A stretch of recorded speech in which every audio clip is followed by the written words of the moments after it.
থেকে মমতা ব্যানার্জি জন্মলগ্ন থেকে সবই হচ্ছে সিকিউর করেছে, এসএফআই করেছে, প্রতি মামলা করেছে। ওনাকে আগে জিজ্ঞেস করো জ্ঞানেশ্বরী কাণ্ডে কারা আগুন লাগিয়েছিল, প্রেস কনফারেন্স কিছু কারা ভেঙেছিল, কারা উড়িয়েছিল, এত লোকে প্রাণ কে নিয়েছিল। ব্রাত্য বসু প্রেস কনফারেন্স করে আর তথাকথিত ভাড়াটেদেরকে নিয়ে প্রেস কনফারেন্স করেছিল। আগে বলুক যে কে জ্ঞানেশ্বরী কাণ্ডে বোমা এরা ওই ঘটনা ঘটিয়েছিল এবং এত লোকে প্রাণ নিয়েছিল, তারপরে বোঝা যাবে যে ওরা সত্যি কথা বলে কি মিথ্যে কথা বলে। শিক্ষা প্রতিষ্ঠানগুলোকে এই ধরনের শিক্ষা প্রতিষ্ঠানকে বারবার করে আক্রমণের মুখে, কারণ দুদিন আগে আশিয়ান ইউনিভার্সিটিতেও যেখানে দক্ষিণপন্থীদের উত্থান হয়, তেহরান থেকে সাউথ এশিয়ান ইউনিভার্সিটি হোক বা যাদবপুর হোক বা জেএনইউ হোক বা হায়দ্রাবাদ ইউনিভার্সিটি হোক বা আলিগড় মুসলিম বিশ্ববিদ্যালয় হোক বা জামিয়া মিলিয়া হোক, যেখানে দক্ষিণপন্থার উত্থান হয় তারা মনে করে বিশ্ববিদ্যালয়গুলো যেহেতু শিক্ষা দেয়, যেহেতু প্রশ্ন করতে শেখায়, যেহেতু যুক্তিবাদী মন তৈরি করে, এই জন্য খোমেনিও বলেছিলেন, মোদিরাও বলছে, মমতারাও বলছে যে বিশ্ববিদ্যালয়গুলো শয়তান তৈরির কারখানা।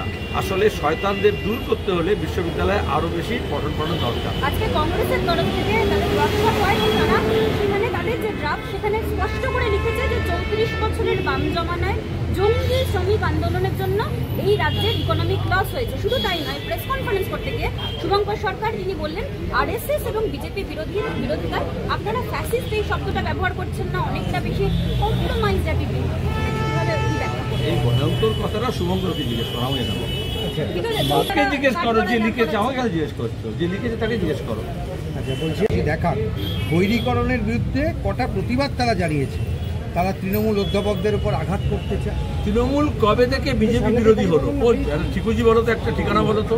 জন্মলগ্ন থেকে এখন পর্যন্ত তৃণমূল ভোটের সময় কিছু গাড্ডা নাড্ডা এসব বলা ছাড়া বিজেপি বিরোধী কথা কবে বলেছে? আরএসএস বিরোধী কথা কবে বলেছে? আরএসএস নাম উচ্চারণ করতে পারে? এটা সব মুখোশ পড়েছিল, এখন মুখোশটা বেরিয়ে আসছে।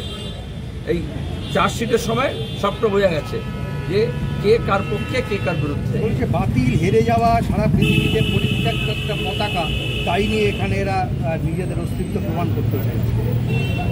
আচ্ছা, বামপন্থা মার্ক্সবাদী লেনিনবাদী দৃষ্টিভঙ্গি যদি বাতিল হয় তাহলে গোটা বিশ্বে কি তৃণমূলের ঝান্ডা উঠছে থাকে? বললাম তো, চোরদের বাড়ি ছাড়ার কোথাও তৃণমূলের ঝান্ডা খুঁজে পাবে না।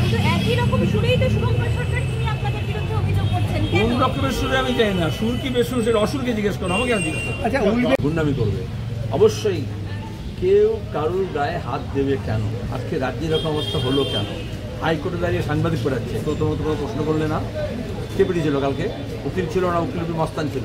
আগেও হাইকোর্ট আগে করেছে। কলেজ বিশ্ববিদ্যালয়গুলোতে এসএফআইকে ঢুকতে পারবে না গত 12 বছর ধরে। উচ্চশিক্ষামন্ত্রী কী করছিল? শিক্ষামন্ত্রী কী করছিল? গান গাচ্ছিল। পরিষ্কার কথা বলছি আমি। এই যে কলেজ বিশ্ববিদ্যালয়ে ছাত্র নির্বাচন হয় না, কেন হয় না? আর যেখানে হয়, যেখানে গণতান্ত্রিক পরিবেশ আছে, সেখানে কেন আক্রমণ বারবার নেমে আসে? কখনো বিজেপি, কখনো ব্রাত্য, কখনো তৃণমূল।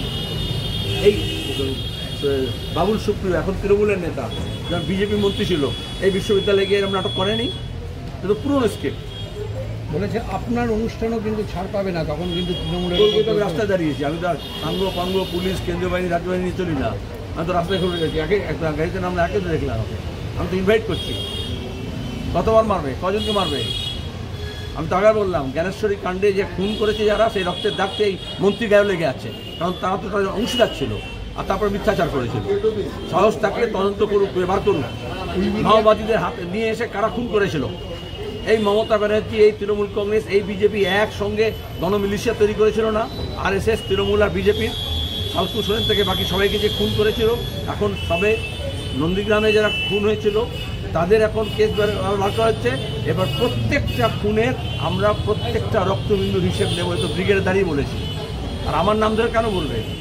যাদবপুর বিশ্ববিদ্যালয়ে পড়েছি বলে? যাদবপুর বিশ্ববিদ্যালয়ে ঢুকবার জন্য তো একটা যোগ্যতা লাগে, সেটা তো ছিল।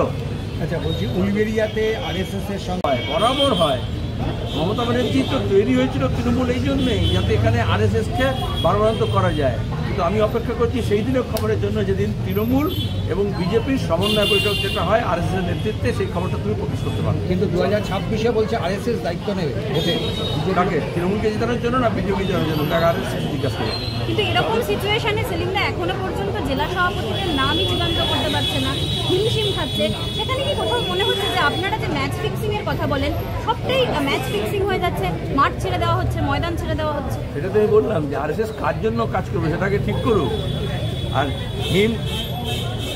হিমের সৈত্য চলে গিয়েছে, সিমের বাজারও শেষ হয়ে গেছে।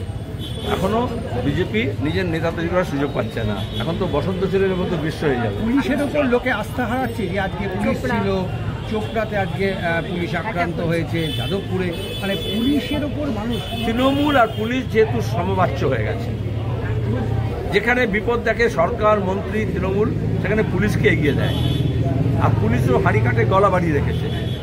পুলিশিং করা একটা জিনিস আর দলবাজি করা আর একটা জিনিস।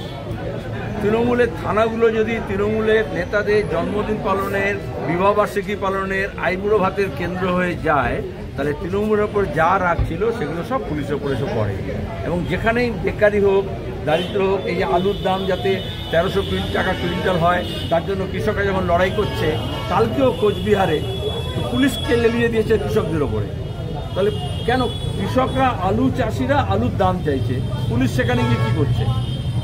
তাহলে এই যে তৃণমূলের হয়ে দালালি করা পুলিশের প্রত্যেকটা, শিক্ষক নিয়োগের ক্ষেত্রে তাই হয়েছে, স্বাস্থ্য ভবনের তাই হয়েছে, বিকাশ ভবনের তাই হয়েছে, প্রত্যেকটা জায়গায় দেখা যাবে সরকারের বিরুদ্ধে মানুষ যেখানে মুখ খুলছে, বিজেপির হয়ে, তৃণমূলের হয়ে পুলিশ সেখানে তারা মাতব্বরি করছে। এই জন্য এরপরে তৃণমূলকে খুন করছে। আমি আশ্চর্য হব না যখন তৃণমূল পুলিশকে খুন করবে।